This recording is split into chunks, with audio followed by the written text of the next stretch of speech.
The Mind Buzz, now partnered with My Grito Industries.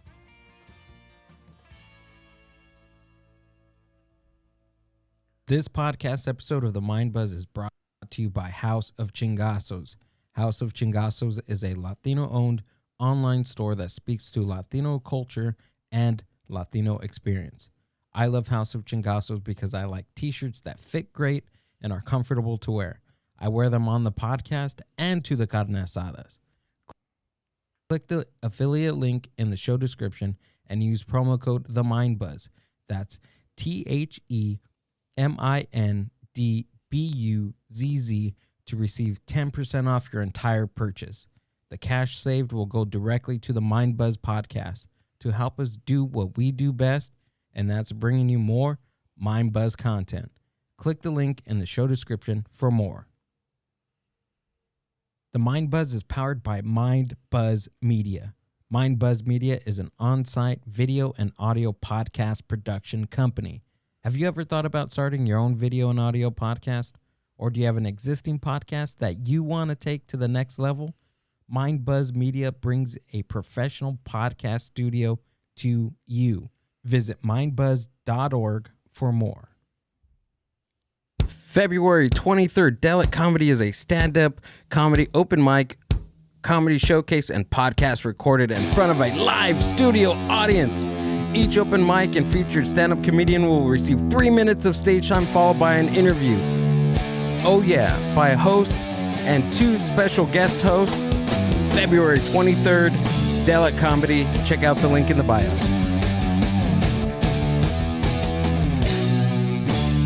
The Mind Buzz Podcast. Let's go. Boom!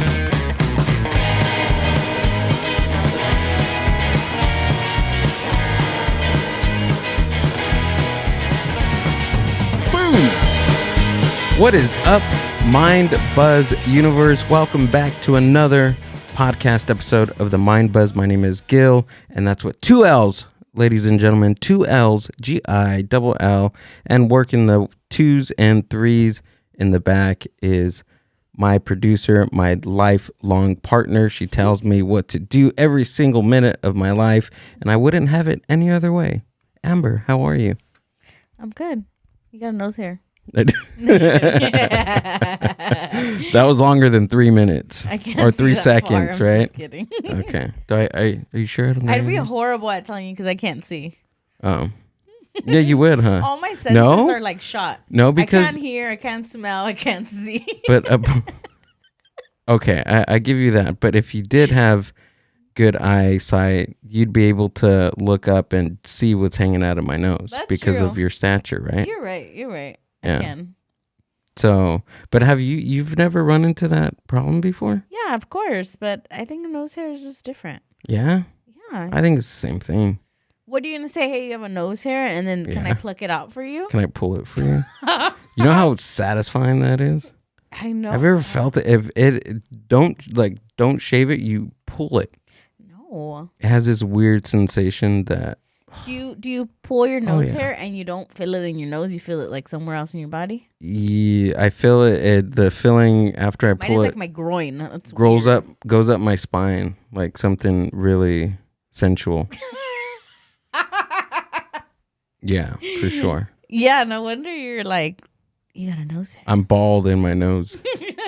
You have like no hair in your nose. Is that bad? We got to look that up too. Yes, your nose to see hairs, if that is bad. Your nose hairs help from like dust particles. Oh, or, so like, it acts like those things on your eyelids? Yes, like eyelashes.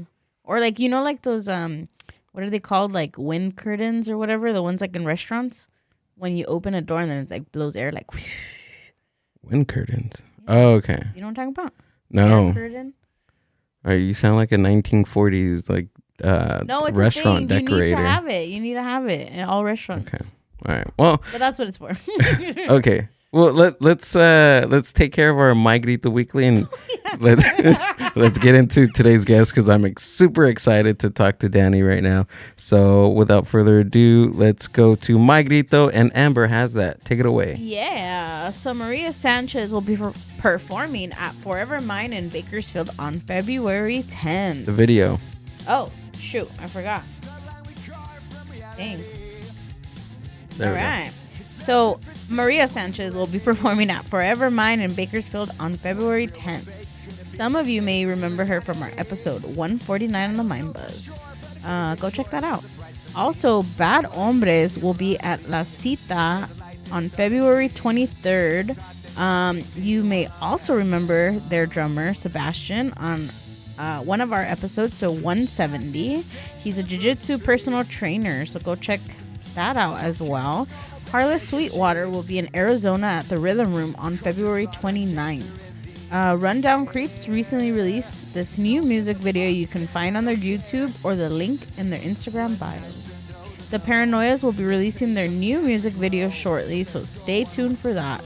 For more details on these shows, go to the artist's Instagram page and don't forget to visit mygrito.net to purchase your vinyl. Yeah. Booyah! And don't forget, February 23rd, all the info is down at the show description, or you can find it on mindbuzz.org. You can put the camera back on me. February 23rd, in the city of Paramount, we will be having Dalek Comedy, which is an open mic comedy showcase and live podcast. I'm super stoked for that. I think we have 13 signups ready to hit the stage with the 3 minutes and talk to me and the special guest. It's going to be awesome.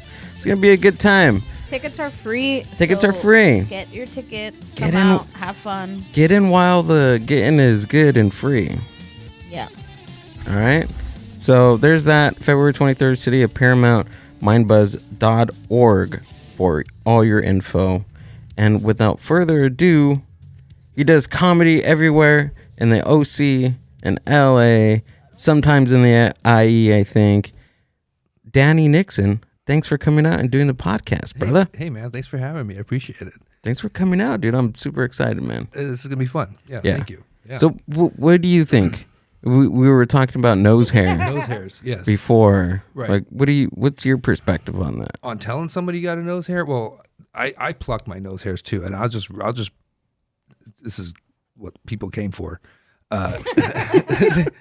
I'll grab them by like a bunch at a time and just yank them out, and then I'm like so used to it now that it's like it's tolerable. But when you do it, like, you just sneeze like a maniac, right, for like a good 15 seconds. Okay. But Amber, you're correct.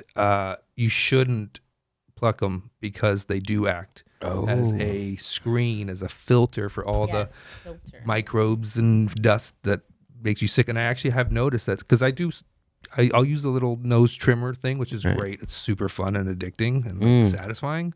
But then I notice afterwards, I'm like, it's all clear. And then I'll like, I kind of feel like my immune system has decreased.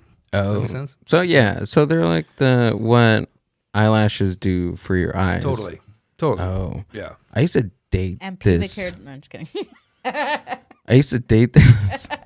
Really? I used to date this punk rock chick that used to pluck her eyelashes out. Her eyelashes. Her eyelashes.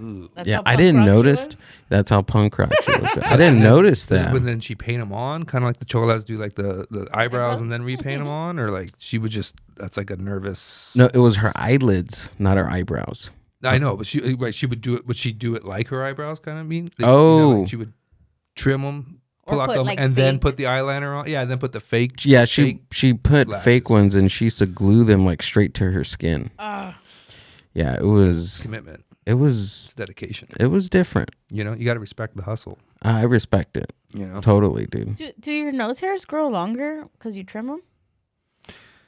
I don't know, but they definitely sneak up on you though. Conversation. When there is that one that just kind of sneaks past everything, and you're like, "How did you get out here?" And then you get bugger. It's something So satisfying. TMI, Yeah. but I would go to a laser hair removal, and the girl at the laser hair removal was like, "Hey, you want me to like remove your nose hairs?" And I was like, fuck yeah, like, So they put the little laser through my nose and then, would do it. Apparently you have to go through all the sessions. I left like 3 sessions undone because of COVID and never went back. And now like they grow like 2 inches out. Like they're like ridiculously long. And it was saying like if you don't have enough hair and you do laser, you like stimulate more hair growth. So I was like, she fucked me. That's messed up. That sounds half correct. I mean, I'd believe it. I mean, it's kind of like, when you cut the grass or when you prune roses, right, and they grow back fuller, better. If you just let them grow once, then they don't really do much. But the more you cut them, I respect how Amber did it though. Like she's over here going to a place to get them laser removed, and then we just we're just in the car on the way over here, just like.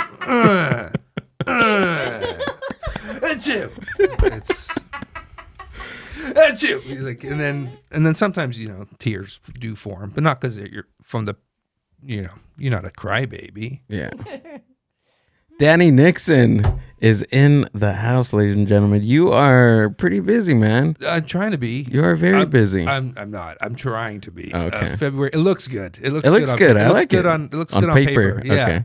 Yeah, no, February's going to be good. Like, we got some stuff lined up in February. I'm trying to pull up what he has going on. Yeah, we got a show. What's today? Thursday. So Saturday night we're doing House of Blues, the Foundation Room with Comedy Madness. That should be fun. And then, yeah. But right now we're on the Mind Buzz, and that's what's most important. There we go. But you also have your off the hook. With Danny on deck. On deck. Off the hook. And on deck. And we're going surfing the 90s. Is that what it's? Sorry, dude. I've been in a 1999 thing. I'm a child of the 90s too. So for that. But you also have that, which, dude, I like. Thank you. I really enjoy it. I would sit around because I kind of wanted to do something like this. I'm like, I want to do something because like it's hard for me to kind of get out and do as much comedy as I want to. I've got family responsibilities, but so when I'm home, I'm like, I got to be doing something. So I wanted to do something. I didn't know what it was, and I was like, and I'm lazy, so I was like, what? I just kind of want to talk to other comics and find out like what their writing style is and how they approach comedy, like stuff I'm genuinely curious about. And so, I started. I didn't even know what it was going to be or how it was going to turn out, and we tried one with Adrian Luna at Ontario Improv, and did another one with our boy Mikey Barajas, which he's also going to be at House of Blues on Saturday night, and a couple of other shows as well. I think he's going to be we're doing a bunch together. Continental Room, King's Brewing Company, and I think he's in Comedy Boulevard too in LA. I think we're all together on that. So yeah, and I got a third in the works, and I may even do one on tonight after the show on you if we want. If you guys are down, and it's just fun. It's fun and easy, because I like the long form too. There's definitely an appetite for it, and like I said, I'm lazy, so I figured like, let me get quick, get in, get out, and do features on other people, and then, Do you mind if we pull up a reel? Sure. Yeah. You can. This one? Yeah. Yeah, that's one, right? Which one? Mikey Barajas? And the one with Adrian, or The Curse at Ontario Improv. It's actually kind of interesting. Oh, I like that one. Yeah, go to the Curse. That's like a snippet, yeah. There we go. Perfect. That pretty much only all the employees know about. Headlining acts will come here and then die. So for instance, Ralphie May, one of his last performances here. John Witherspoon, his last performance here. Dick Gregory, his last performance here. Most recently, Bob Saget. He played here and then died like a week later. So there is some sort of like Ontario Improv headline or curse. Is it the building you think itself? Or this building is cursed. Yeah. Yeah, and there's always something wrong. Are there ghost stories here or something? I don't know necessarily ghost stories. Cursed. It's just bad energy. It's funny because every time I've been here, I've had amazing shows. So. Yeah. But I'm not a headliner, so hopefully I'm safe. That's why I'm like, but yeah, that's an improv curse that that's you kind of know about. I didn't know that. Ontario specifically. I'm scared to go on tonight. I don't know if I'm rethinking everything. Dude, it's a great mic. It's Thanks, one man. of my favorites for sure. Yeah. You're doing something right, man. I'm thankful thankful for you to come on our first show and try it out. We'll see how it works. Yeah. This may be awful, but I appreciate you coming out and doing this for us and setting up the mic for all the comedians. Yeah. If it doesn't work out, let me know. I'll do it again. For sure. Yeah, no, for sure. Appreciate you, man. Appreciate you. Thank you. That's cool. It's really cool. I like Thank it. you. Yeah, I appreciate it. I have a background in video and graphics and motion graphics and video editing, and I was like, I might as well just. And I'm very particular, so I enjoy working alone and just plugging away at it. So thank you. It's fun. I'm excited to watch it. To keep doing more and have it evolve. It's gonna be.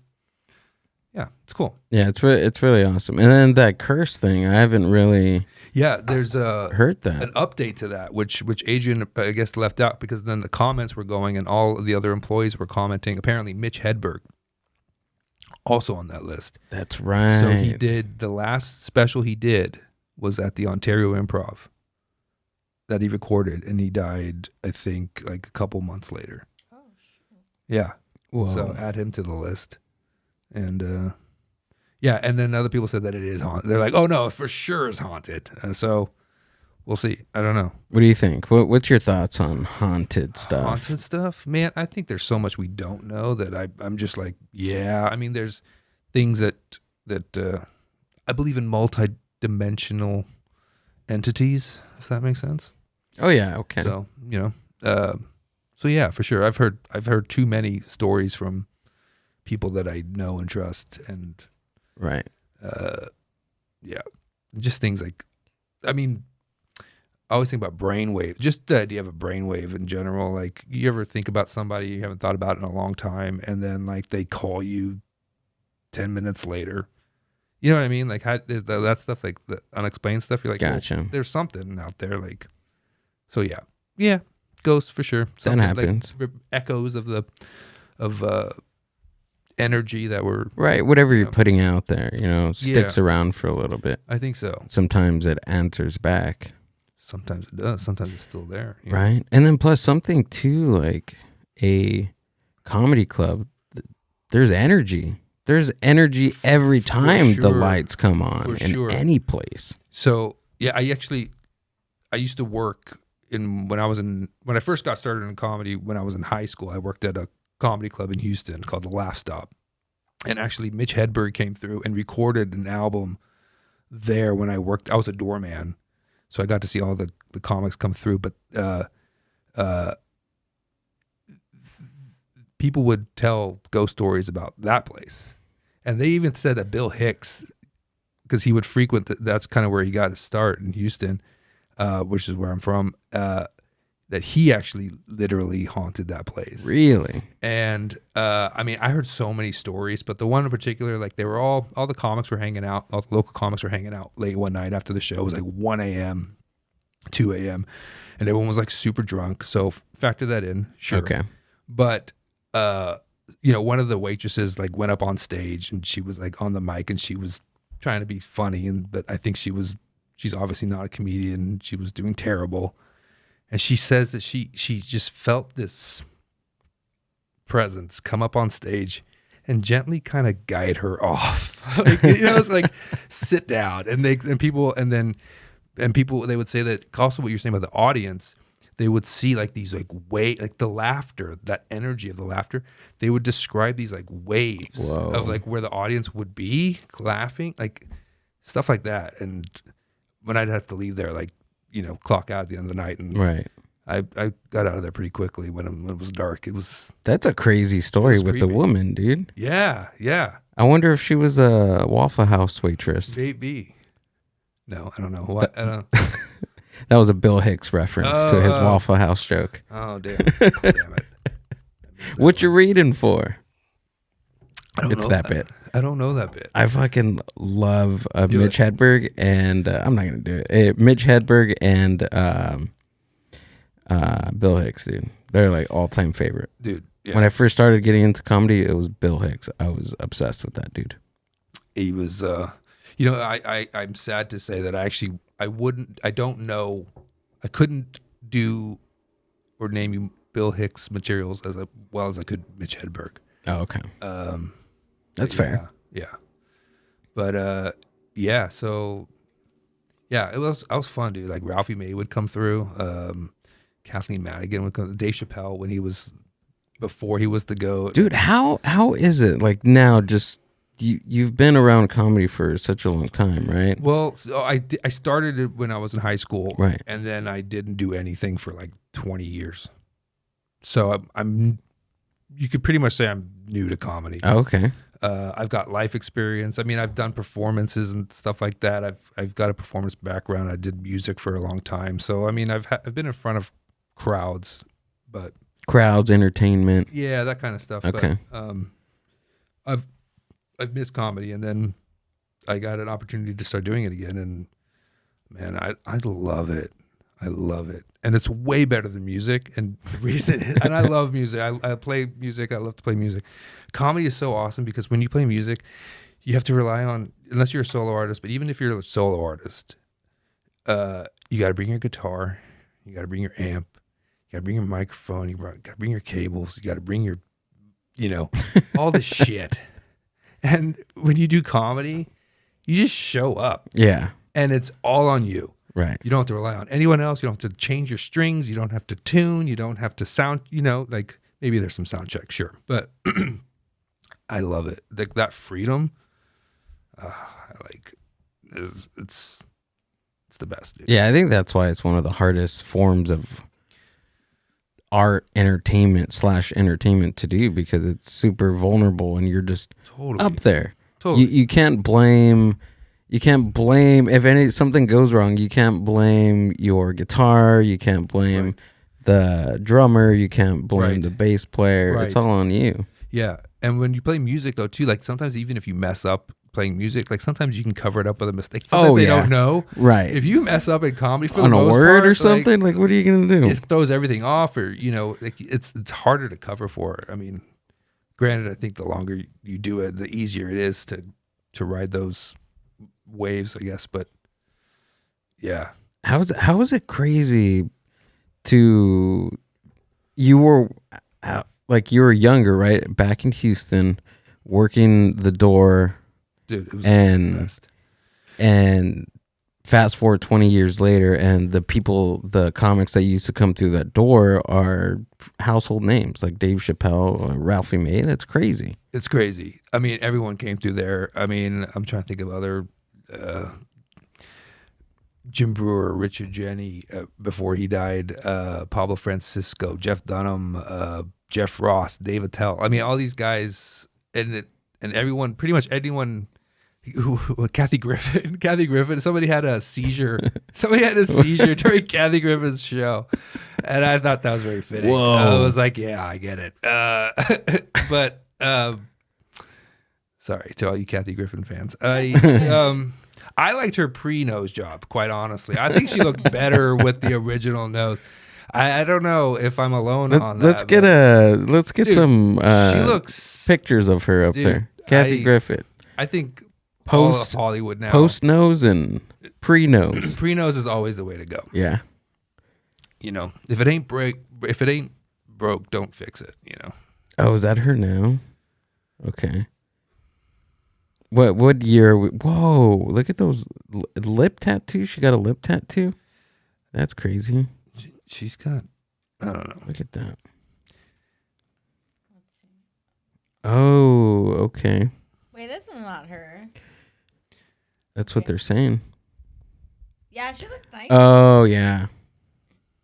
She made it whiter. Or is that just me? I don't know what she did. I mean, I feel like they all kind of all start to look the same after a while. Like they're all using the same doctor or something. I don't know what it is, but like I think all kind of look the same. Right. It's like just catfish or something. I don't know what it is. It's like I don't know how to explain it. It bothers me. One surgeon just trying to make everybody look the same. Yeah. It's like, I think I got a perfect nose for this. Totally. Yeah. Right? Just like Mr. Potato Head. Yeah. That's what we need to get into. Okay, I see. Oh, there's not much of that. No, much of a difference. Look at type in Kathy Griffin 2023. Oh, okay. That was 97 and 2007. That's almost 15 years ago. Yeah, let's go current. Oh, okay. yeah. Yeah. Oh. Her hair is shorter too. But yeah, it looks like she gave herself a wider nose. It looks wider, right? Okay, that one doesn't. What did she do? She looks like Joan Rivers there. Almost. He's pulling her nose hairs out for her. That's how you know you got money, ladies and gentlemen, that you can have a doctor pull out your nose hairs out for you. You don't need a laser. You don't need your fingers. You got somebody else. Oh. She don't look that bad. No. Now you're making me look like an asshole. Like, you guys got Kathy Griffin. Dude, leave her alone. I love how she's like used up like 15 minutes of the podcast right now. Like just Kathy Griffin. She'd be proud. Her up. Now we have to pay her royalties. So I'm sorry, Gil. That's Kathy Griffin. Out of your pocket. It's fine. It's fine. I mean, that's our new sponsor of today, nose hair trimming. If you need nose hair trimming, go down the show. No, I don't got anything yet. Yeah, I don't get. Not yet. Not yet. Not yet. But we're plugging that in soon. You're plugging it, and then you're gonna pluck it. Yeah, there we go. We're plucking it. Plugging it in soon. But yeah, over the 20 years, right, that you know, kind of. I feel like I screwed up, quite honestly. Yeah, I feel like I should have been doing it the whole time. Like, I feel like if I had been, because it takes a while. It's years, of hard work and all this stuff. And I was like, all this time I was devoted to music and stuff, which I still love.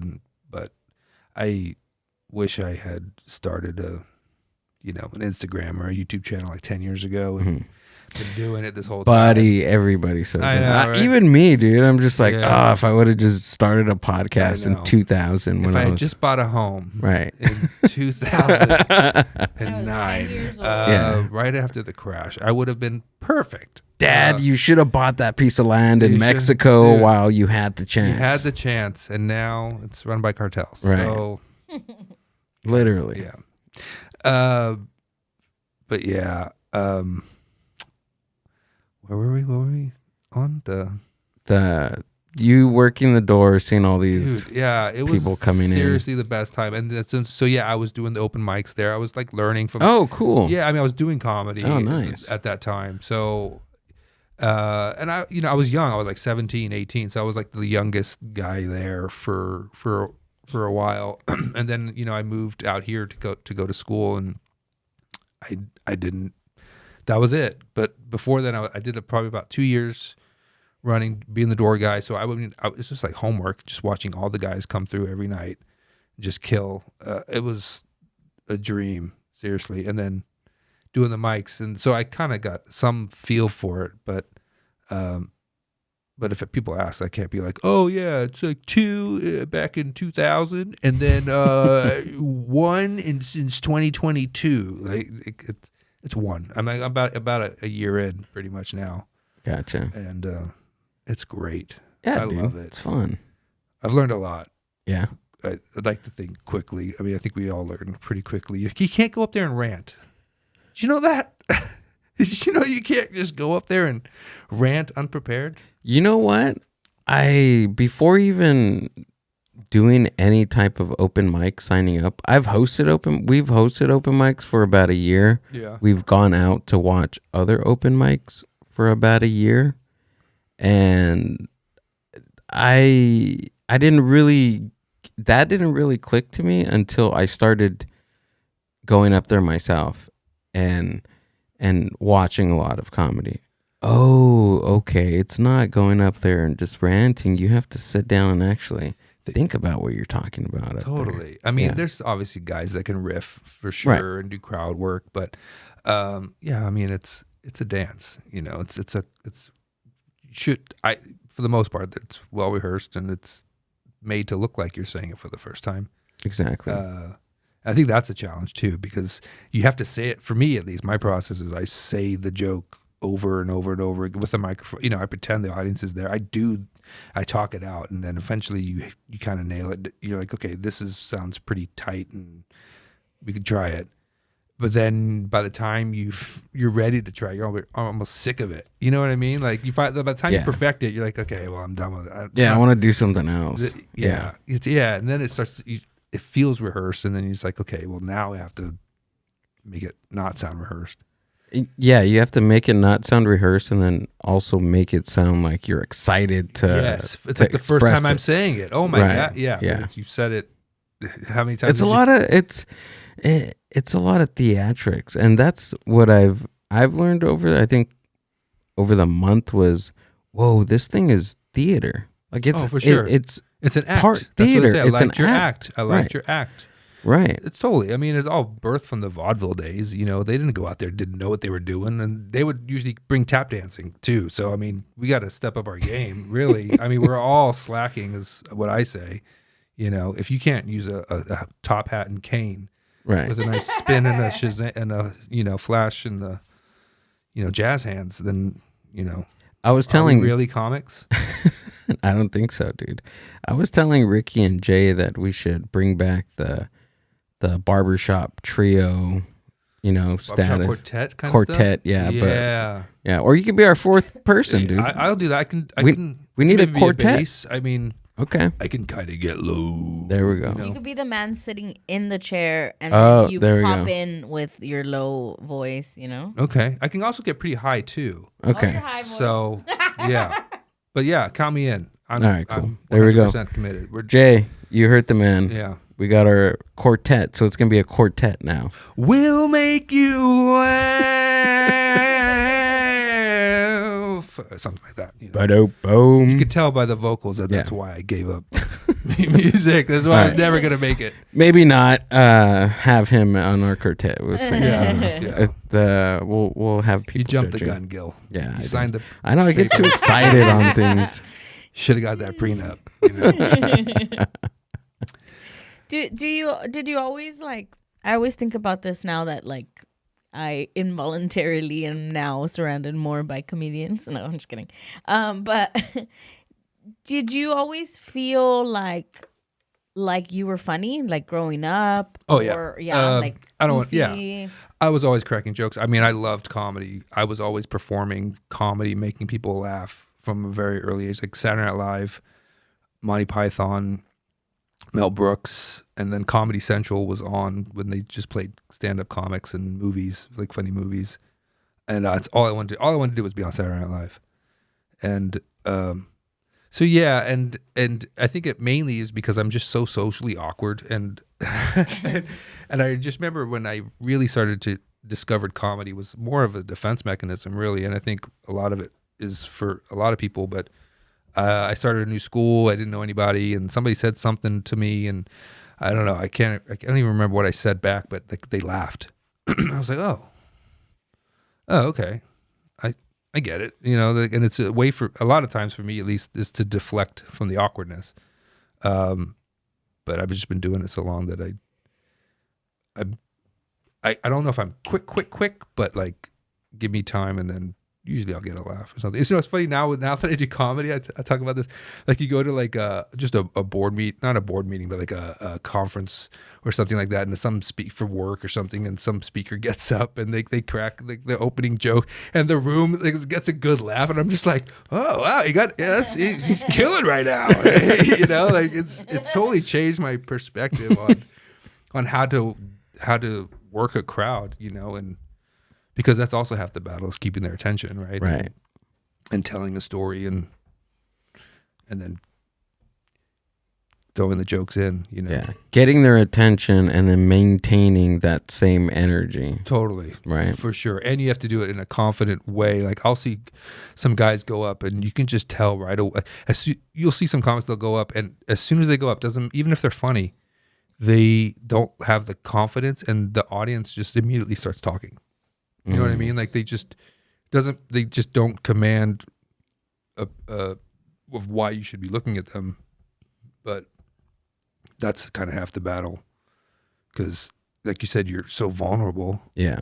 And sometimes you'll see somebody and I'll do it too. Sometimes you think you're going to commit to the joke, but then something happens, or oh yeah, there's a little glimpse in your eye, and then people can sense, and they're like, okay, They're not feeling this. They're not feeling it, or they can just. It's like shark. They can smell fear or something. You know what I mean? You can't. You have to go full. You're being judged. You're totally being judged. You're being judged. Totally being judged. That's what it is. Totally. Yeah. Yeah. I think that's kind of why I like it, because it's like that awkward. It's so awkward. You're just standing up there dying, and you have to just make them laugh from the awkwardness, and right. That I totally get that. Yeah, because if you're already if you're bullied or you're an awkward type of person already, or if you're the butt of the joke every single time, totally, right? Totally. So you have that defense already up, totally, right? For sure. It is to keep people at an arm's length, you know what I mean? And I also do that if I want to get out of a conversation. You just end with a joke, you say something funny, and then they're laughing, and then you walk away. You're like, see ya. And they're like, Jesus. He wouldn't shut up. Oh my God. But yeah, I mean, I am awkward. I've gotten better at it, and that's also why I like doing the show, the On Deck too, because it also kind of forces me to interview other people and to kind of like work on my conversation skills, because I don't know about you, but my biggest problem is I don't listen. Like even when I go to comedy clubs or comedy shows or open mics and stuff, and like even like some good friends of mine that are up there, like I'm either in my head or I'm thinking about what else I'm gonna say in the conversation that I'm always up here that I don't hear what they're saying. So they'll be like, they'll come after. I can tell they're laughing, but they'll be like, that one bit that I did, the thing that worked, right? I'm like, I didn't. Did you record it?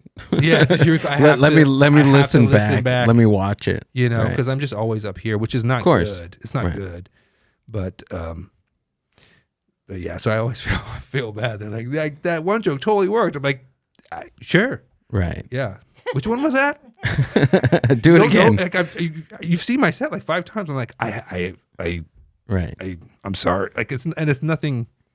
It's terrible. It's not good. Right. It's not a good habit. But also it's different, because if you're there at a mic with a comic, you're in your head focused on you getting up and your act. Yes. Right. Yeah.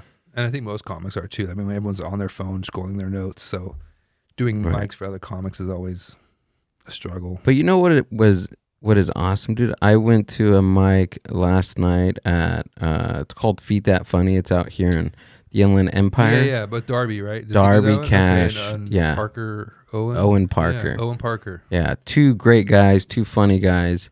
So they have it every Wednesday at this pizza joint called First Amendment. Okay, it's really good. Yeah, it's really awesome. It's a good time. So last night, I just had a blast, dude. And they asked me, do you want to go up tonight? I'm just like, you know what?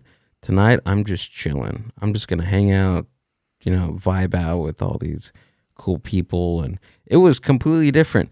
That gave me, 2 things happened. That gave me the opportunity to hang out and chat with everybody, but also it gave me the opportunity to be hungry to write again, to be inspired, right? And then it also gave me a chance to just sit and actually listen to their comedy. Because you're not going up. You're not thinking about what you're going to say. You're like, ooh, that's a good tag, or I should, make a joke about that guy who just said this. Mm-hmm. Yeah. I hear you. But it was really good. It was awesome. It was a good time. Check it out. That's far from me. Where's that? Where's it? San Pedro. Yeah. That's the other way, dude. Where is it? Claremont. Claremont. It's about 15 minutes away from here. From here, okay. Yeah, okay. Back towards LA. I make the drives. I'm doing Rancho Cucamonga next week. That's gotcha. Far as fuck. But it's gonna be fun. Kevin Caveman's gonna be there. Maxwell Farms hosting, and Adrian Luna is gonna be there too, and Joseph Perry. People are gonna be offended. It's gonna be fun. It's gonna be so. Have fun. you been to King's Brewery before? I haven't been there. No, but I've done a lot of Maxwell Farms mics, and I've always had a great time. They move around a lot. Are they mostly in the IE? They've been everywhere. The first time I did it was they were at some, what was it? I want to say like, not Bellflower, like Placentia there, and then they were in Fullerton, and then they were in Corona, and then they're in Rancho. But every time I've been to one of their shows, I always have a great time. Yeah, just pop up everywhere. Yeah, King's Brewery is a cool spot. I don't know. I haven't been to their comedy shows or open mics, but it's a really cool spot. I used to live like walking distance, 5 minutes from there. Okay. Yeah. Cool. Yeah, I'm excited. Should be a good time. Yeah, dude. It's awesome. But would you feel, because this also happened too, there was a lot of conversation on why, and I'm talking to Andy on this one, Andy C, because he was doing the same thing too. He was going out, hanging out, he usually does open mic comedy too. And they were saying, they're giving him some, dude, why don't you just go up? You got to work on your stuff.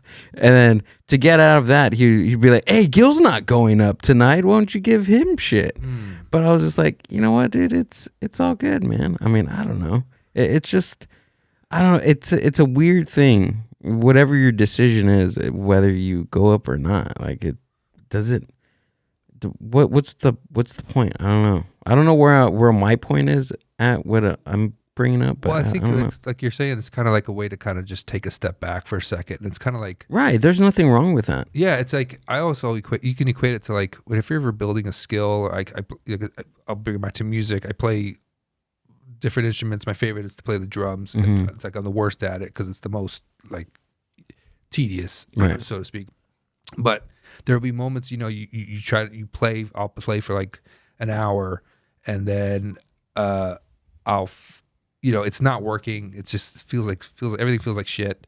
And then I'll take like a week off, and then you come back, and it's just feels good. It not even feels good. It's there. Yeah. What I was working on is there now. You know what I mean? Like it's on a delay. And so from that same concept, like if you're always working on your music or on your comedy, maybe you need to take a step back and just, like you said, go enjoy the night. Plus, there's also the whole, camaraderie of the scene and the other comics, because I like being around other supportive comics. Not all comics are support. I mean, again, it's Hollywood. Like some people are in it for themselves, or there's cliques and all that stuff. But I always try to just find people that are supportive and will give you pointers and come up together, that kind of thing. So yeah, so there's always that too, which is positive. Yeah, it was really different. Just not doing anything, just hanging out. No expectations, nothing like that. Yeah.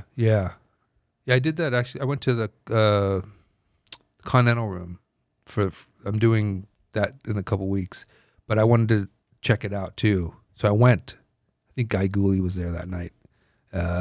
And Vince Royale showed up, and I was just there. I knew I was going to go on, but I was just there to watch, and that was kind of nice. It was well, granted, part of me was kind of like, maybe there's a chance I'll go up.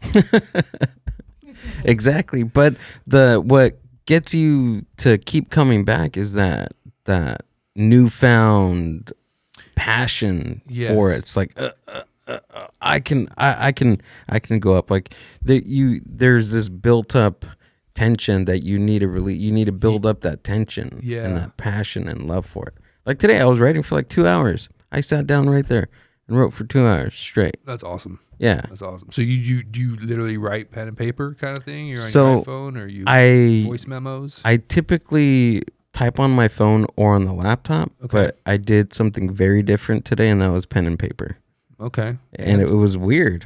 I'm used to just Yeah, some guys are very particular about that. I think a lot of I think Seinfeld, he's like never. Like he's always pen and paper. Really? Always pen and paper. Yeah. I remember he had a joke or something. He even with the keyboard, and it's like blinking at him or something. It's just like waiting. He's like, so what are you gonna do? And he's like, I don't want that pressure. Right. It's like, for me, I definitely use my I have a notebook, but I'm an iPhone note taker. But then I just kind of talk it out. I stopped. I used to write them out verbatim, and then I noticed that like you'd write them out verbatim, and then you start saying it, and it just doesn't sound funny. Have you ever done that? You wrote a whole thing and then you say, I got this funny thing, and then you read it and you're like, this is awful.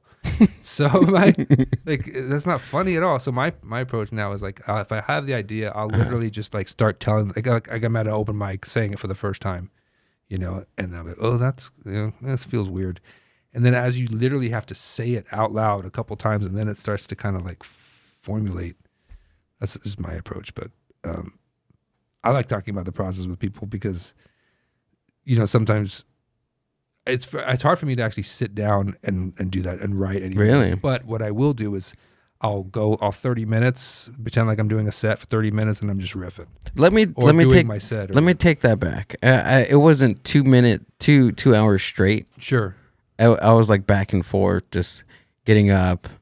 Let me go do something real quick for like 2 minutes. I think I have like severe ADD or something. But it was a good chunk of like. It was a good chunk, and I wrote maybe more than half of it is probably gonna be crap, but at least I got it all out and sat down. Exactly. And I think I wrote two new things, right, Amber? And next mic I'm gonna try them out. So it was a pretty productive day today, dude. So what's your process? So you wrote it today. Mm-hmm. Have you said it out loud? Have you practiced or are you gonna you have the idea?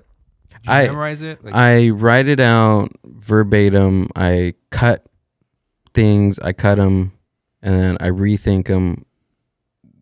What can I switch this person? Say if there's like a celebrity, would it be different if I put Jeffrey Dahmer instead of I don't know, Martha Stewart, or would Cosby be the best person for this type of thing, right? So I play with it that way, and then when it's all said and done, I go to my filter right over here on the other side of the screen, and I take this little guy right here. I practice with hands and motions and everything. Perfect. Yeah. All right, and I'm like, okay, pause your phone, stop the TV, stop what you're doing, and listen to me. So I'll do that, and ta-da! What do you think? And I either get a laugh or no. Right. Don't do that. Don't say that at all. That. Don't. What is thought. your problem, yeah, dude? Yeah. Is this what you're doing? Yeah, exactly. You got problems. Yeah. I'm rethinking this whole relationship right now. Right. I can't be with somebody who has those thoughts. You literally said that today. She was like, "What? Why does it have to be all about death and assault? Like, what's your problem?" Yeah, I don't know why. Yeah, no. To have a sounding board for sure. My wife does. I do the same thing with my wife. Okay. When I can, because if I could, I'd be like, "What is this funny? Is this funny? Is this funny? Is this funny?" And then she would go crazy. So I have to pick my moments of when I could present. Right. But yeah. The other thing is I've got a couple buddies that I'll some of my best friends that I'll call, and we just talk. Right. A couple times, once a week, just in general, but usually I'll try some stuff out and then they'll give me notes. Oh, there we go. But some of the best stuff that I have, like when I'm laughing out loud, like just hysterical, just from conversations that I'll have with my friends on the phone. Oh yeah, and then I'm like, holy shit, I got to write that down, or how did I say that? And then usually it's so funny because usually it just never formulates again. I don't go back to it. No. But when I try, it's just not the same. So, and it's kind of.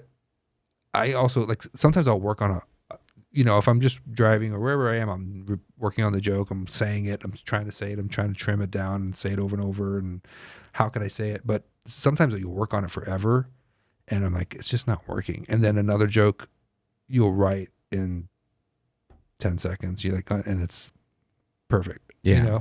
It's like, it's kind of, I always bring it back to music. It's the same thing. Like some songs because I would write songs, you work on a song forever and it just sounds like shit and it's just not coming. And then just another, you pick up the guitar and this song writes itself. And it's like, they say, you didn't write that joke or you didn't write that song. You were a vessel.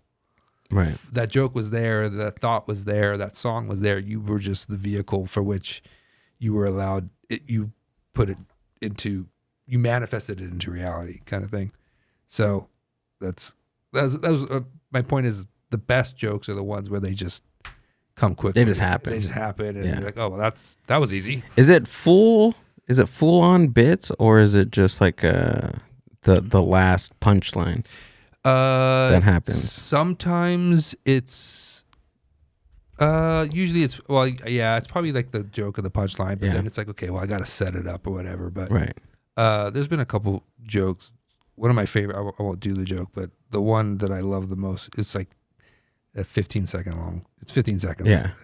Those are the best. And dude. Yes. And I remember when I just thought to myself, I busted up laughing.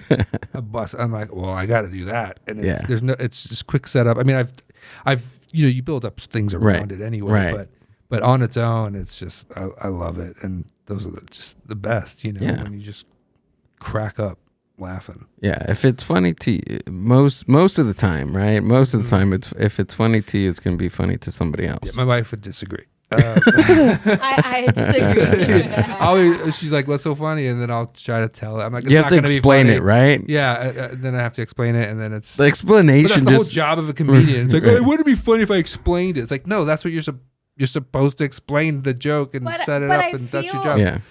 Look, this is my partner brain, right? Like I'm gonna advocate for your wife, and I hope I'm right.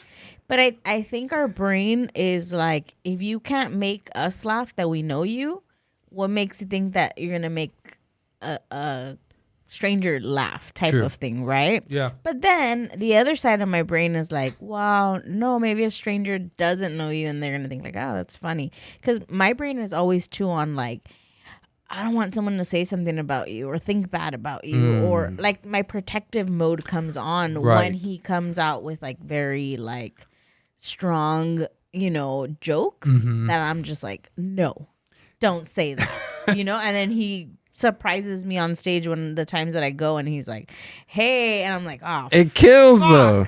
It kills, but exactly. My and then you're like, so I don't need to listen to you all the time. I pick and choose. Yeah. But you can tell though too. Like usually they were correct, or not. A lot of times they're correct, and you can always know if it works right away too. If they're laughing right away, you're like, okay, well that worked. Because I think that as a guest, as someone that's going to go laugh, like you're going to a comedy show, right? You want to be entertained, you want to laugh, and you don't want to have to think so hard for a joke sometimes. True. So you want it to be at least for myself. Okay, I'll talk for myself.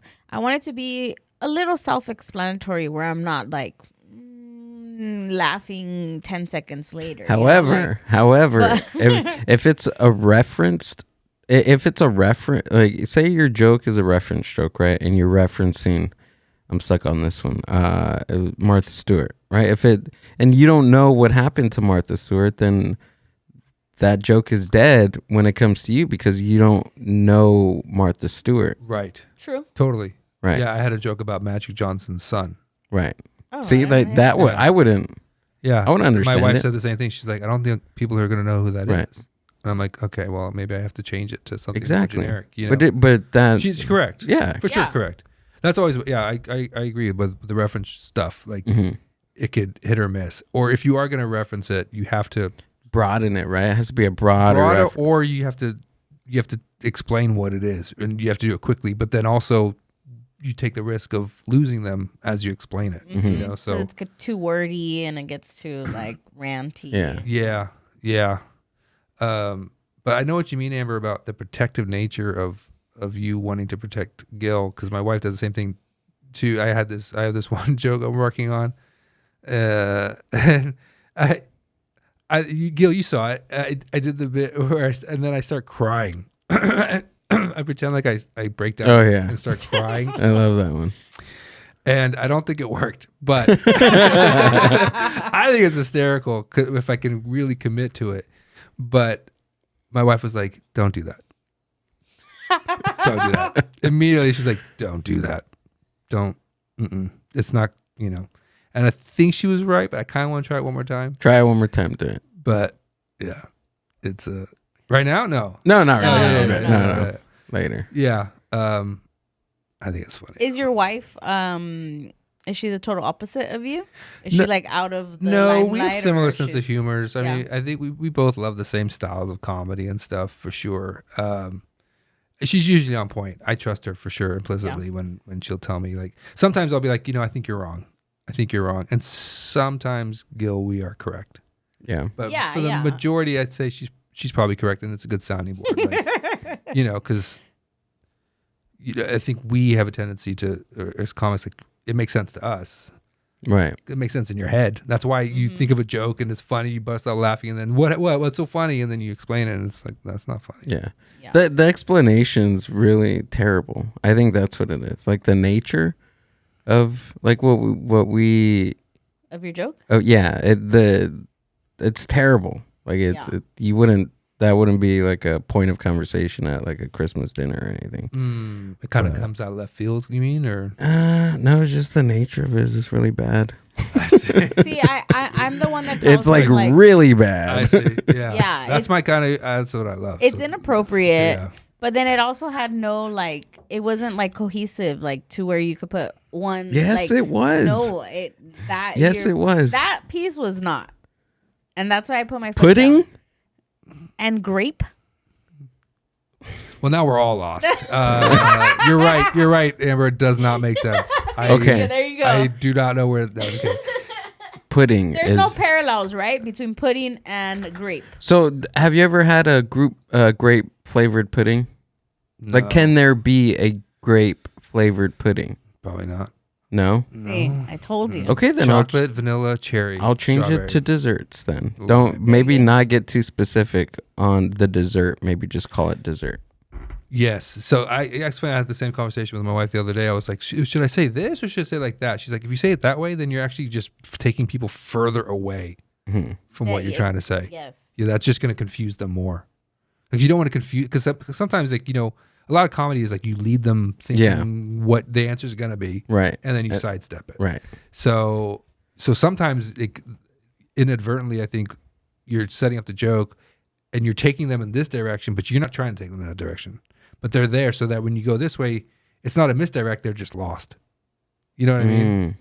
Oh, okay. You know what I mean? Yeah. So they think your setup's going this way, but that's not even your intention because you said that word though. It makes them think that he's talking like about veered them this, off, yeah. but you're like, and then you're like, no, I'm actually talking about this. And like, well, why'd you say that word?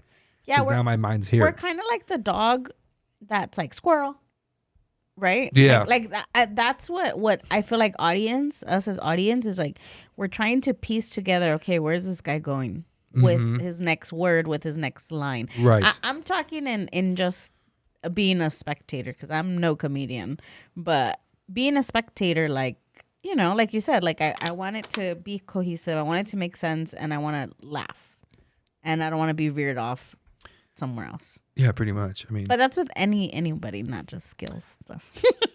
yeah, I mean, Because he has some great stuff and it's edgy and I'm like, ugh, but it's funny. So, see? I'm not always against you.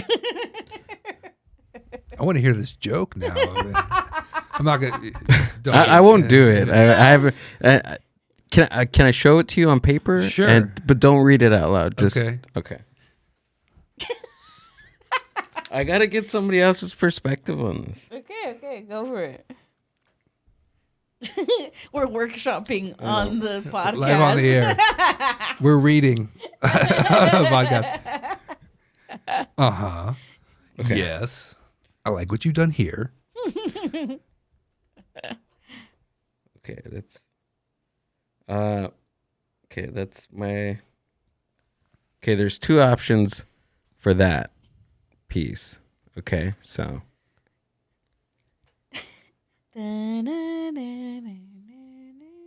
I see where you're going with it. There's something there for sure. Right? There's something there for Yeah, sure. which I said there's something there. For sure. But the parallel to that word was just not. Yeah. Would that make sense though? Yes. Yes. Without that. Without this letter. Was that the G? Yeah. Yeah. Okay. Well, I think you got to say the G, right? Right. Yeah. I'm going to say it. Yeah. Okay. No, I know where you're going with it. You know, okay. Yeah. All right. I think Makes that works. sense? Yeah. Yeah. Which one? This what or if that? but no. Oh. Because this is where she said it doesn't work with that because it's funny because I got some. When I think of yeah, him, I think right, of that. right. Yeah. Okay. The audience at home knows exactly what's going on. Right, guys?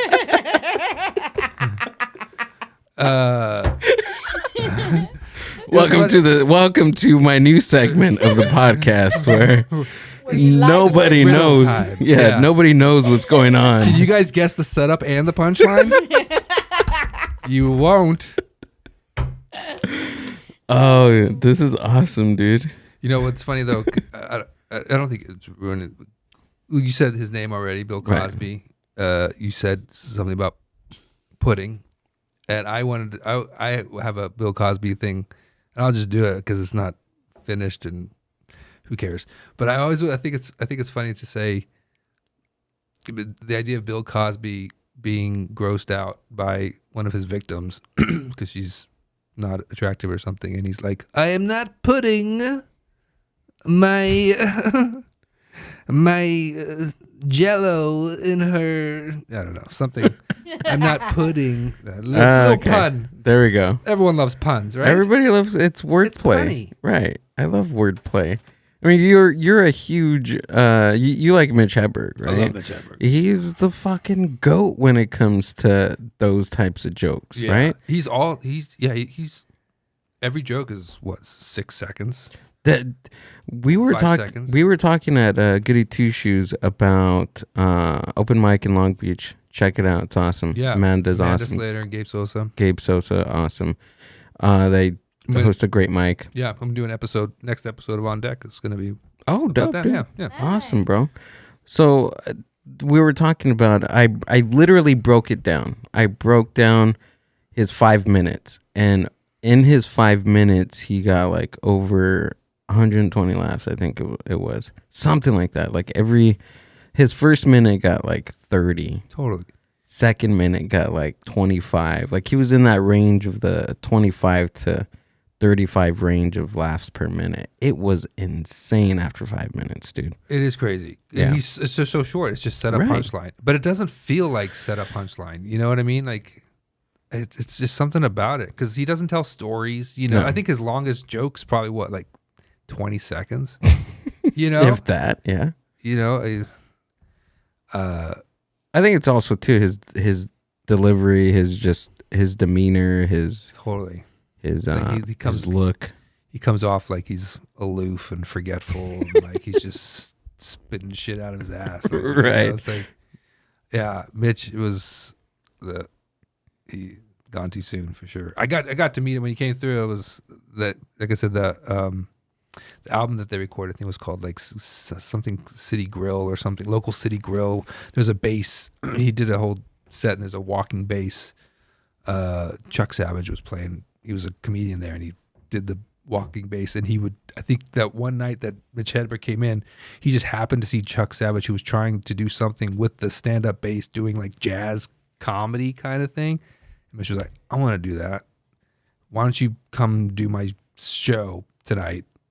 And we'll record it. And it was like this amazing special, just like kind of random happenstance. It was awesome, dude. It was, you know, and that was like prime Mitch Hedberg too. It was the best. Yeah, dude. There's nobody like Stephen Wright is another dude. Yeah. That is amazing. Yeah, he's super dry, super quick. Like also set up punchline. You know? Yeah. Yeah, I mean, you think if somebody thinks that Mitch is dry, they've never seen Stephen Wright. Dude. Yeah, pretty much. He's also monotonous. He's too. one tone. He's one tone. Tone. Mitch had like kind of the and like he'd like swing and move a little bit, but I feel like Stephen is just there.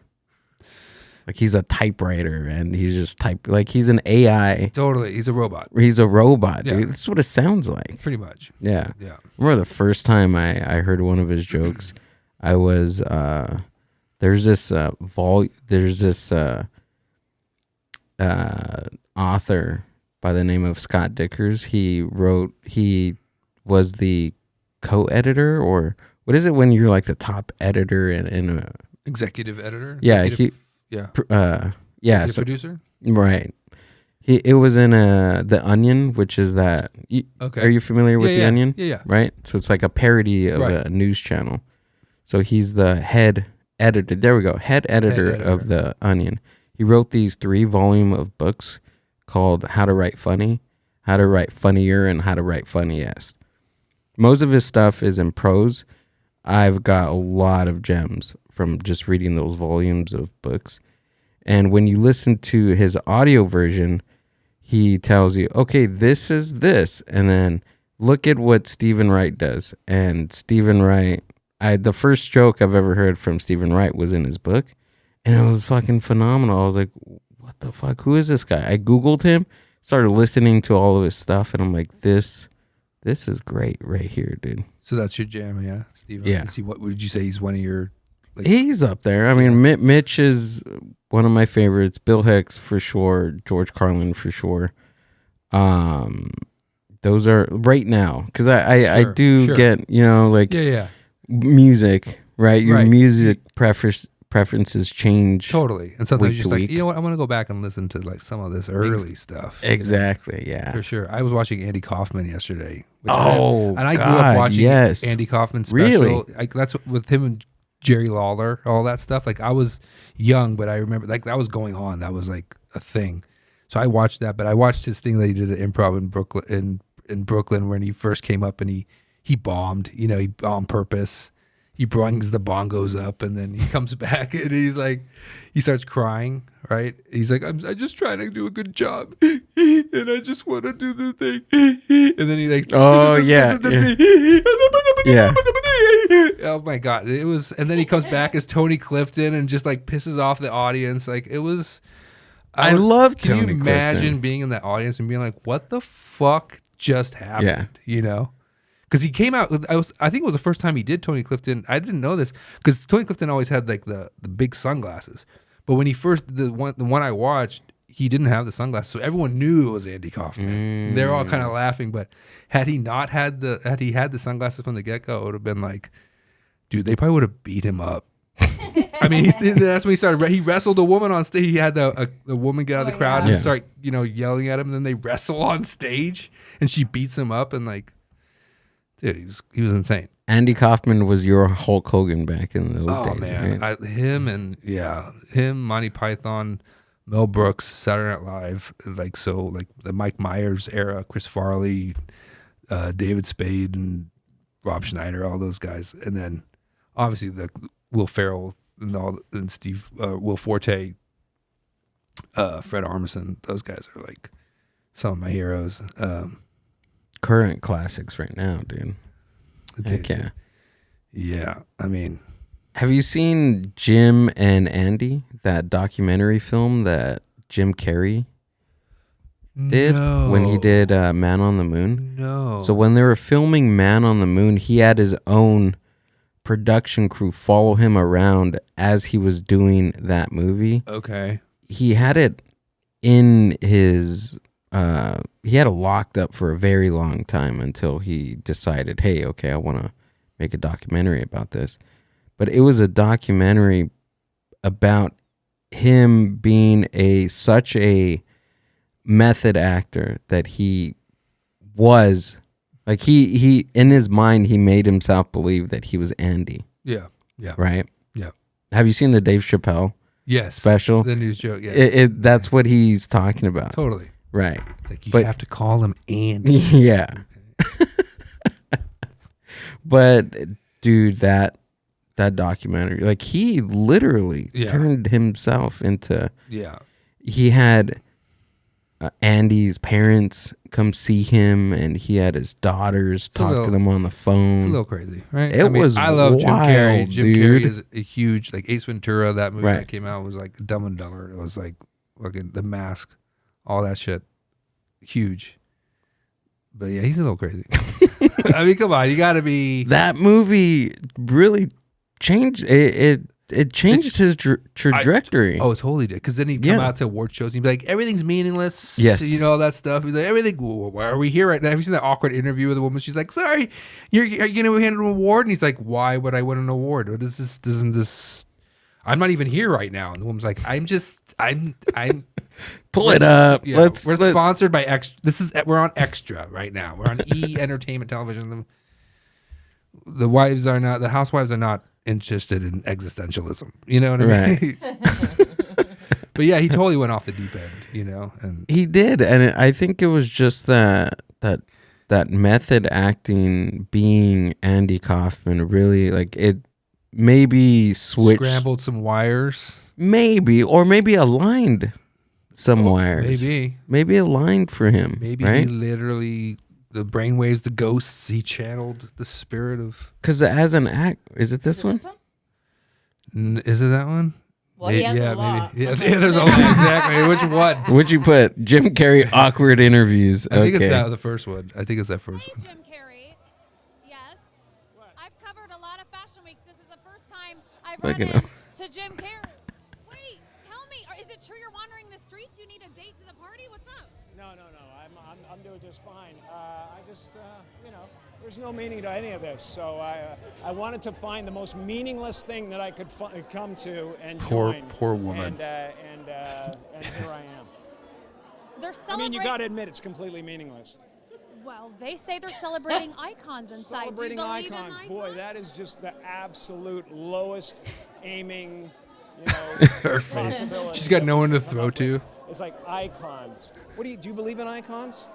I don't believe in personalities. I don't believe who that are you wearing? exist, but there is a wonderful fragrance in the air.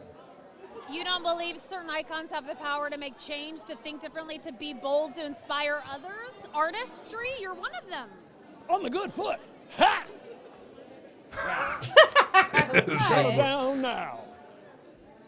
Yeah, no, I don't believe in icons. I don't believe in personalities. I believe that peace lies beyond personality, beyond invention and disguise, beyond the red S that you wear on your chest that makes bullets bounce off. Right. I believe that it's deeper than that. I believe we're a field of energy. Look at her dancing face. for He's a itself. thespian, dude. And She's like, I don't care. But Jim, you got really I don't dressed up care. for I don't know what to occasion. do You with look this. Like, no, I Was didn't that an get dressed accident? up. I didn't get dressed up. Who did? There is no me.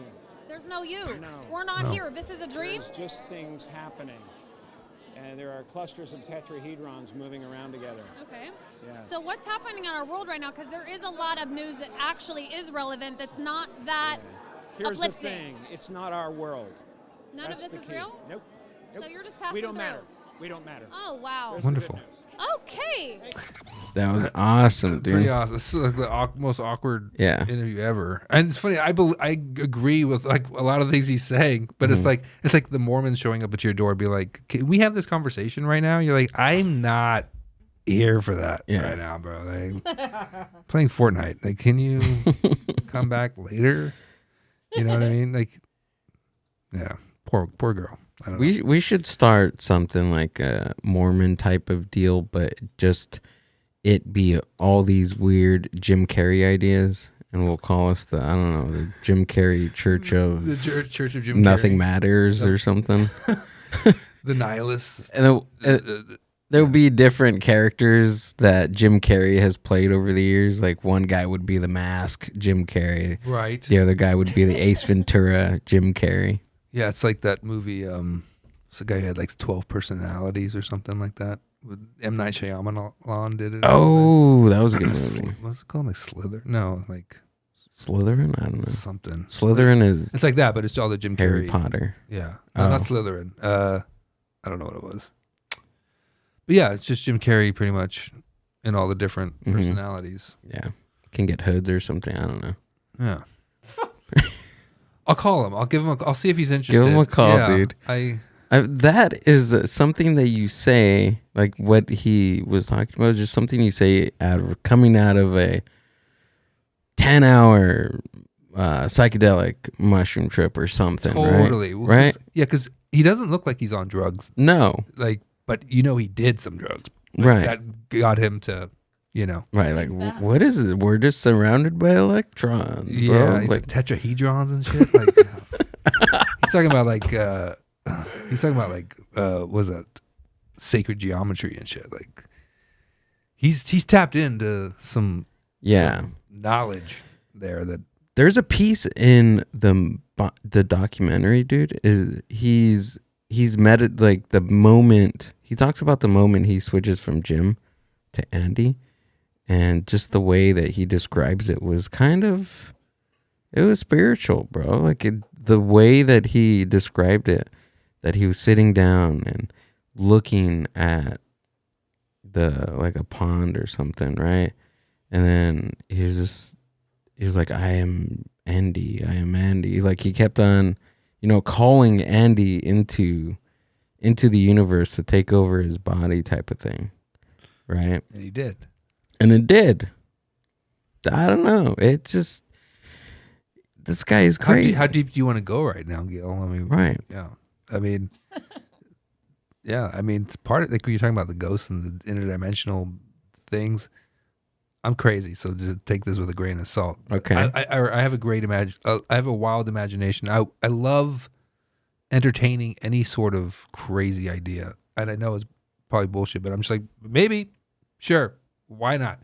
But like that kind of stuff, like channeling, it's almost like the Ouija board stuff. Like there's things that I think that we may not believe in it, but other people do. Yeah, and they're certainly dabbling in whatever that is, and maybe he's been turned on to some of that. The mind is so crazy. If you, as an actor, you have to have a switch, right? Or some actors can have a switch when they turn on.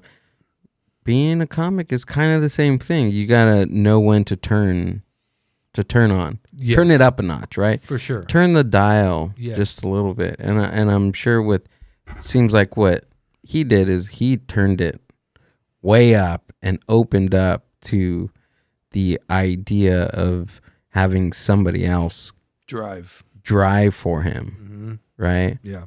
And maybe studying Andy Kaufman for all this time kind of gave him that confidence to actually become Andy. Or if we want to take it a step further, maybe Andy did in some way, but also there's some people out there that think that Andy Kaufman didn't die, that he's going to come back. Right. That he's been back. They've been waiting a long time. Can we look up Andy Kaufman sightings? I've seen a couple of them. You think so? You think he faked it? I feel like if he did, it would, like, he's waited too long. Because most people, that's why I'm like, nah, he's probably dead. Right. Because if everyone's dead. Everyone that you're pulling the joke on is dead now. So, like, can you imagine him coming back now and be like, hey, it's like, who? Who's Andy Kaufman? You know what I mean? Like, you say Will Smith, they're like, who's that? Jada, is that what's the Willow Smith's dad? You're like, and then you'll probably have like somebody from, like, it'll probably be you behind in the theater. Ha! You know how when some people get those laughs in comedy places, I don't know. Maybe he looks like him, I don't know. But yeah, I think it's been too long for him to come back. Yeah, I think so. Right? I think so. Even the Elvis thing too long. Too long. The one I'll still give hope to is the Michael Jackson one. Have you heard the Michael Jackson one? That he dresses up as a burn victim or something. Oh, I've seen that. Yeah. You seen that one? And then he shows up at award shows and stuff like that. Yeah. Still now? Well, I guess it's been a while, but it was like, I don't know. What was can you look up the date? Was it Davey or something like that? Yeah, the burn victim? The burn victim was called Davey. Can you look it up to see what the name was? Yeah, and then also you read the things like, you idiots, like, he's this guy, and like, no, Michael Jackson's dead, dummy. But I will say they have the same eyes. They do have the same eyes. There's a lot of similarities to that, for sure. I love the Michael Still Jackson alive, or just put burn victim Davey. I don't want to see a burn victim. No, if you put Davey, it would be in there. Google's not that crazy. Not anymore. Do you remember when you used to search up for Google and you used to have thousands, like at the bottom of the page? It used to be like thousands of other pages. Now there's like 10. You will go to the sites we want you to go to. Exactly. Oh, that guy. There we go. Yeah, Dave. There we go. But see, he's there with him. Yeah. So Yeah, I mean, I think it's probably bullshit. But the one where he's on. I debunked it in Where like a he's on- second. No, but I think what they say is right. The real Dave passed away, Right, and then he took. and he took over. I mean, come on, there has to be a loophole Yeah. to this, and that's the loophole. Is that the real one? The real Dave passed away, and Michael Jackson took over his spot. Right. Ow, but why would you go through? No, he wouldn't. It's all makeup or a mask. He wouldn't really burn himself.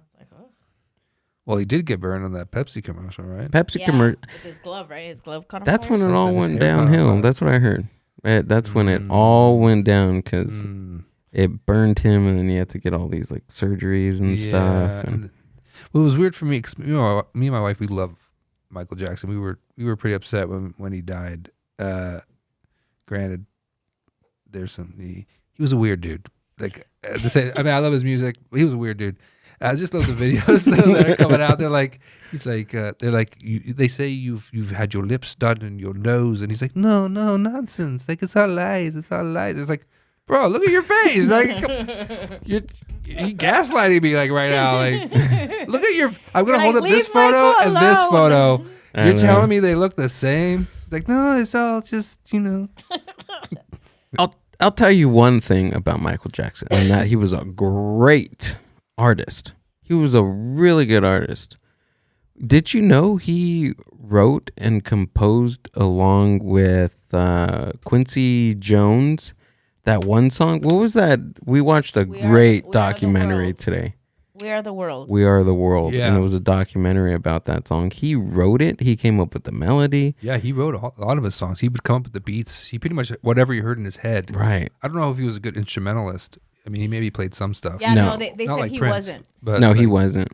But he would beatbox and he would whatever he would do, and yeah, he was super talented. We were just talking about him earlier while we were watching the documentary, and I was like, I don't care what they say about him. I love Michael Jackson. I mean, yes, of course. you got it. I'll separate the man. Let's separate that, and for let's sure. hope that that's not what it is. But I really like him. I don't want to admit it, but it's. I mean, come on, he was. Yeah, I don't know if he was weird. he was a weird dude. You don't invite children into your bed. What did he say on the documentary that was so fucking hilarious? Oh, it was the way he walked.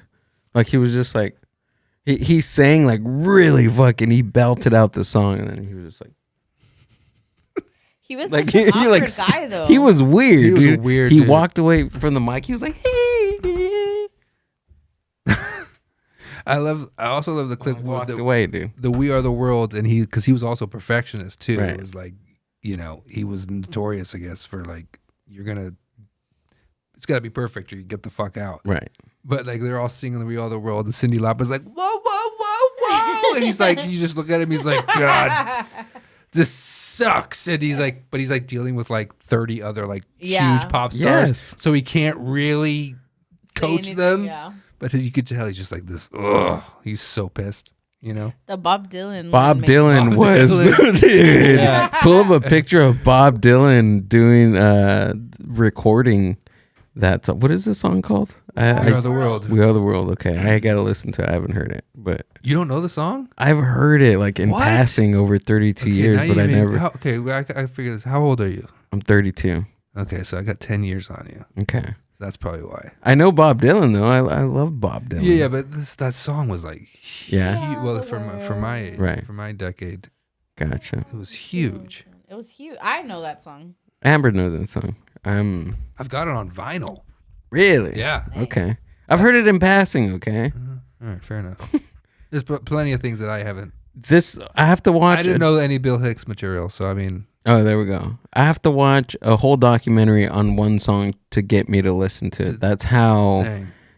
indecisive I am. I got. Is there a documentary Yeah. on this song? Before I even, I thought Before you even- already had heard the song before we watched. I've heard it in passing. Well, Taylor Swift has a couple documentaries, so There- you're gonna have to start tackling those. I Yeah, hate Taylor Swift. I do. I just watch a What? foot. I can I just don't watch hate her. I a. don't hate anybody, but I don't like her. I can just watch a Kansas City. Dude, they have to Game. win, right? They have And- to win. There's rumors now he's gonna propose or something. Ah, Jesus. It's it's all Christ. it's She. what do they call smoke throw and up. mirrors? Yeah. Mirrors and smoke. Yeah. It's all. Let's get back to But Bob Dylan, dude. let me pick my bone real quick with her. With who? With Cyndi Taylor- Lauper? No, Taylor Swift. Oh. I don't care for her. I never have. I didn't grow up like listening to her. But I think her face that she did at these award shows with the Joy, what's his name, Joy Coy, or that he made Joe Coy. Joe Coy, that he made a joke about her, and then they panned the camera to her, and she rolls her eyes like she was so annoyed. To me, I was like, "Come on, like, yeah, like be a good Lighten sport, up. lighten up." Like, I feel like she feels like she's untouchable. That's why I don't like her. Yeah, I just. Do you like her? I don't like her because she can't hold a steady relationship. Really, that's That's the only way she You can do know? albums. Every album is Oh yeah, you're right. yeah, it's a different guy. yeah. Like I wonder how this new album is gonna be after. It's gonna be great. It's gonna be a good It's gonna be one. about football, tackling, and first downs. It's gonna be I think like she's a just flag on the play. It's gonna be. she's just trying to get into the market for men. Like her Something. marketing agent is probably like, we need more men. I don't get it. I feel like it's not for her. It's for him. Right. Yeah. We need more. You know, it's like, hey, we'll set you up with a pop star. How would you like to Ah. date Taylor Swift? She can give a shit. She's getting paid regardless. It's like Right. that was that movie with John Cusack and Julia Roberts, and they're actors, and they're like, we need to revive your career. You're gonna have a relationship, and it's gonna be all Which one? that has to go on, right? It's Yeah. all the relationships are bullshit, right? Yeah, it's I think literally all like you Hollywood get paid, you know, Yeah. you have to pay. Do you want to date Taylor Swift? It'll cost you $1 million, like literally You're like, hell yeah. prostituting them. So, But she's also getting a lot of screen time on national television, or does she always have that national? I think anywhere she goes. she's Anywhere? huge. She's huge, but yeah, I don't get the obsession. That's what's weird about it. Mm. But yeah, It's like every game, it's like they do a play and then they pan to her, and then they do a play and then Oh, they pan yeah. the camera to her, and it's Yeah. just like, yeah, it's what the distracting. heck? You know, Distracting. yeah. Over here. But Bob Dylan, I got into Bob Dylan for a while. I like his songs and I like his music, but over time, I just feel like I'm just a hater tonight. His voice, I can't listen to his voice. It's like trying to listen to who's the other guy who did. Oh God, oh my God, it's not gonna come. Forget it. But he just sounds like he's taking a shit. Like everything he just sounds constipated. I liked his early stuff when he first started. No. When he went electric, that's when it changed. Everything. He doesn't even sing the song. He pulled it off really well in this song, though. No, I don't think I so. don't I No, think he- I like that I part. thought he was like shitty. Like they shouldn't even have asked him. You know what it is? He had to, and going back to the documentary, Stevie Wonder coached him. Like he looked like he was super out of place there, right? Like Bob Dylan? Yeah, pull up his picture again. He looked super uncomfortable. Like Yeah, he probably was. this guy does not want to be there. Like he was like mumbling stuff. Like he wasn't even part of the chorus. He does a little solo in that song, right? And he tells the producer goes in the studio and gets everybody out. Okay, move everybody along. Bob Dylan asks Stevie Wonder to help him out. To like, how is it gonna go? This kind of. Yeah, Stevie Wonder is such a great mimic that he sings Bob Dylan's part and kind of As Bob Dylan? as Bob Dylan and says, okay, maybe something like this, and then he's like, I just he does that part, and then I like Bob sings, and it came out His okay. I face, thought. his demeanor, everything changed. Yeah, like he was like, "Oh, now I Now get I it. get it. We're here to sing this song." I just like the idea of Stevie Wonder trying to coach Bob Dylan on how to sing and being like, he's like, "Here we go," and then Bob's just like, "Eh," and then he's like, "No, that's not the same. That's not what I'm." Listen.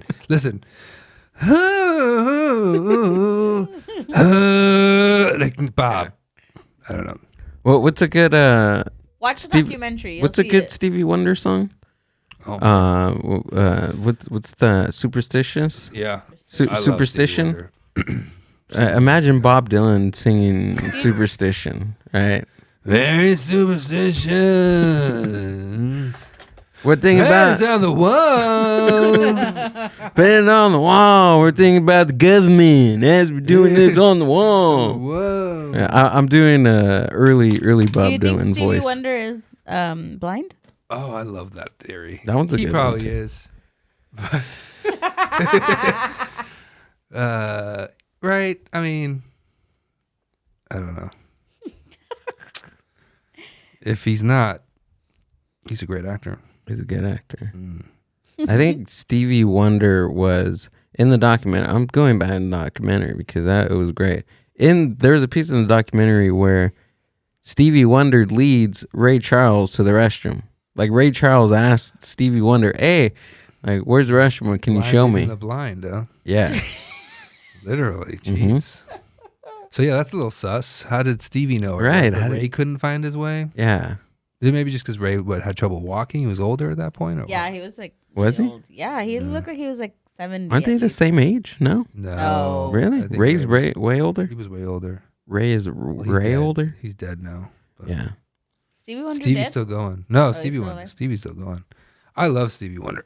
He's like, dude, Songs in the Key of Life. It's great. It's a great album. I can't name an album. No. Do you remember when Stevie Wonder was on the Cosby Show though? He was? He was on the Cosby Show. Really? Yeah. Like a full in-depth character? Yes, no, he was Stevie Wonder. They go and they meet Stevie Wonder in the studio, and I think Bill Cosby's there, and all the family's there, and he's got this like synthesizer keyboard, and he's like, say something. What's the son's name? And Theo. He's like, hey Theo, say something on the mic there, and Theo's like jamming on the one.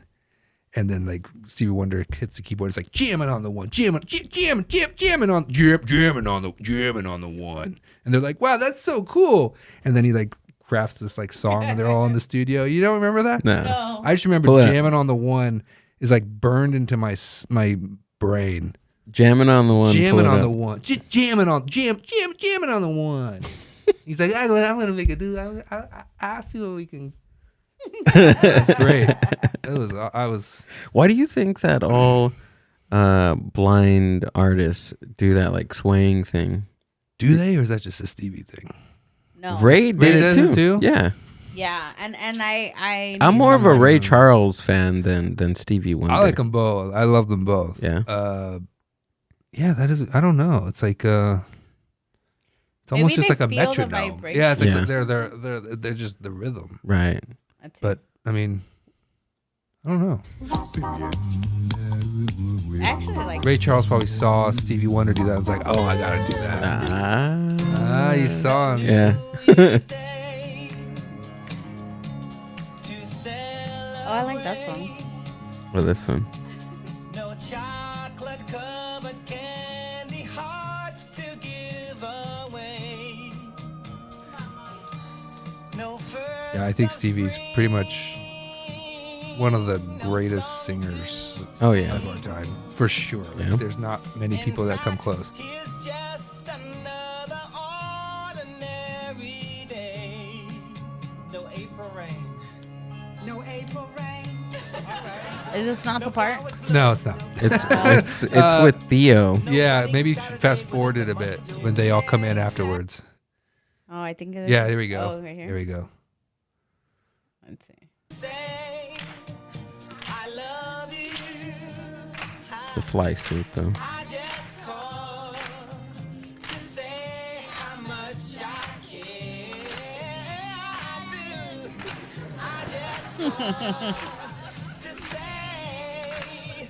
That Raven Simone is so cute. She's gonna grow up to be so something. Yeah. Oh no, that was Rudy. that was Rudy, That was yeah. pre-Raven. Yeah, that's not Raven. Yeah, Rudy grew up and they're like, shit. We need another cute little girl. Yeah, no, I don't think this is. That's not it. Damn it. Uh-uh. Type of just like jamming on the one. Yeah. Literally just that. Jamming on the one. Yeah. Jamming on the one. Jamming on the one. I don't know. Yeah, there we go. There you go. What would you say at a party? Jamming on the one. Jamming on the one. Jamming on the one.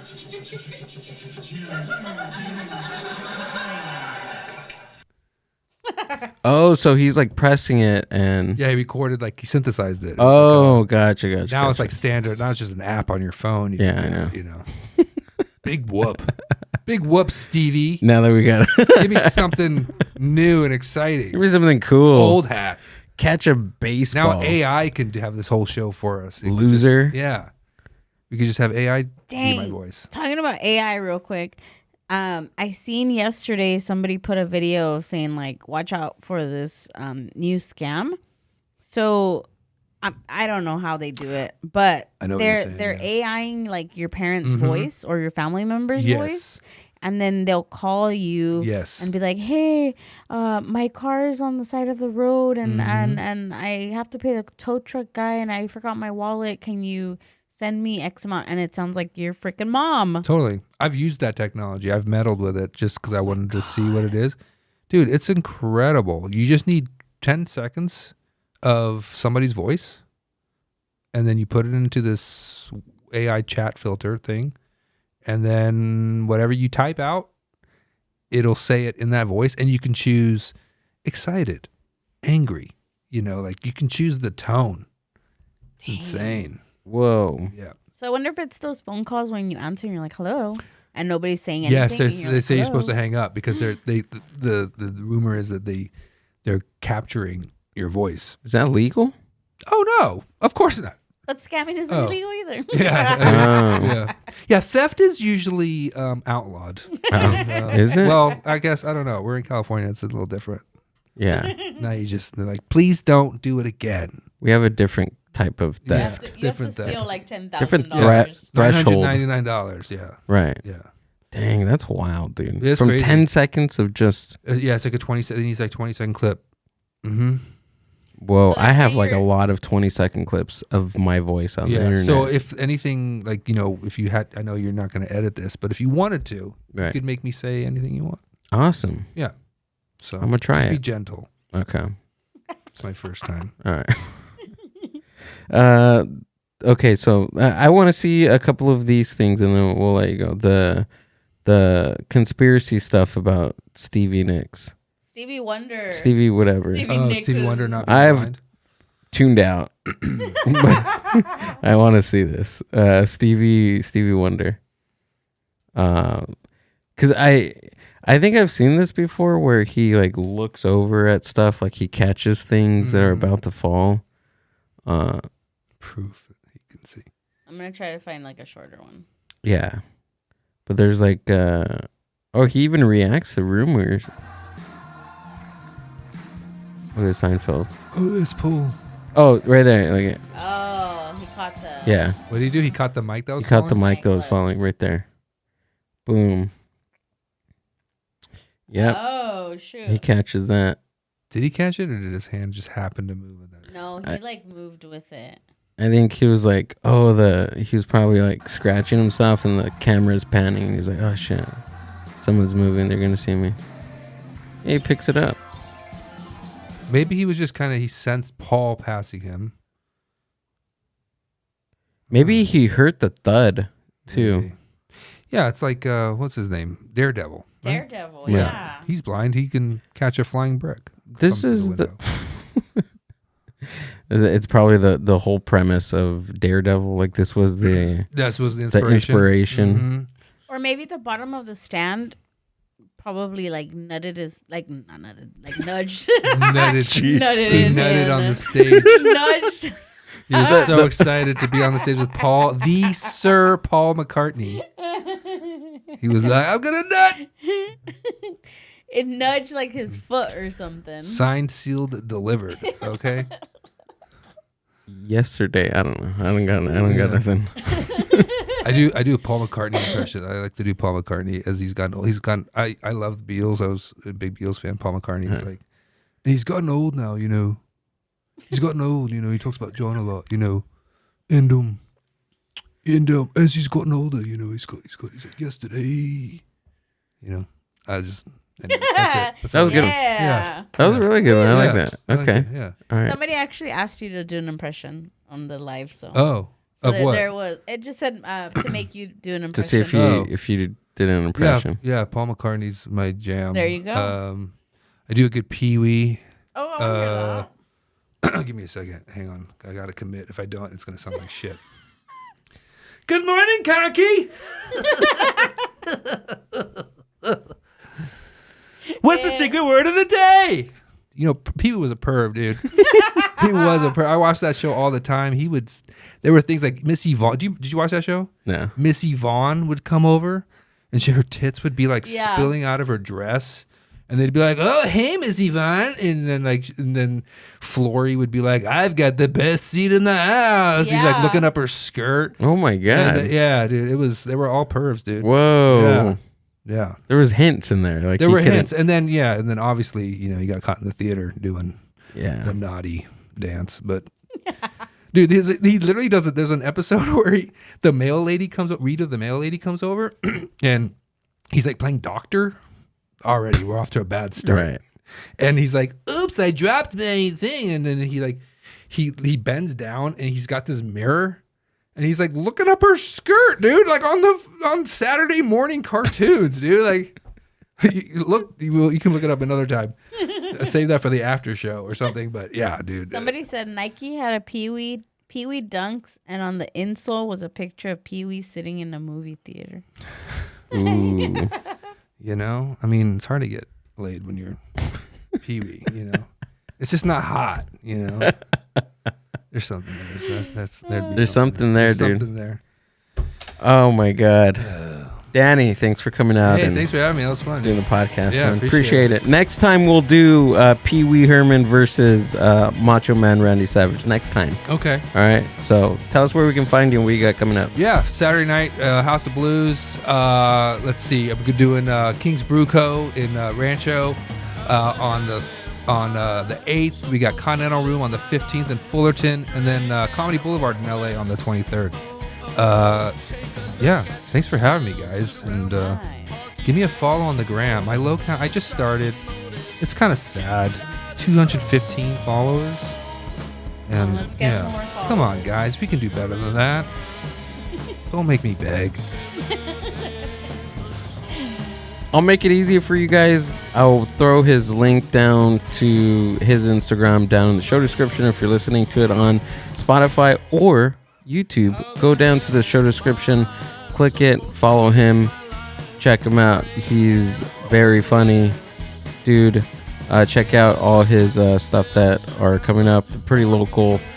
And this was awesome, man. Thank Danny. you. I really appreciate it. Thanks for coming man. out. I appreciate it. It was fun. And doing this. Love to have you again. Yeah, anytime. Awesome, dude. What do we got, Amber?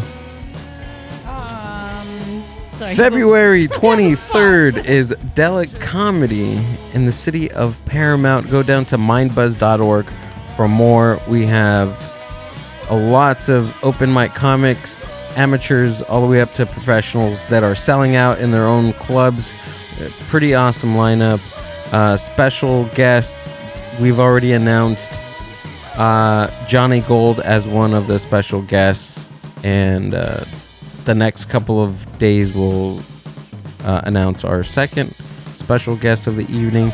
We've locked in a band for the night. We're gonna have a live band. It's gonna be such a huge great thing. City of Paramount, February 23rd. Come out and have some drinks, have some food, have some laughs.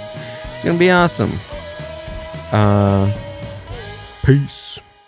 The Mind Buzz.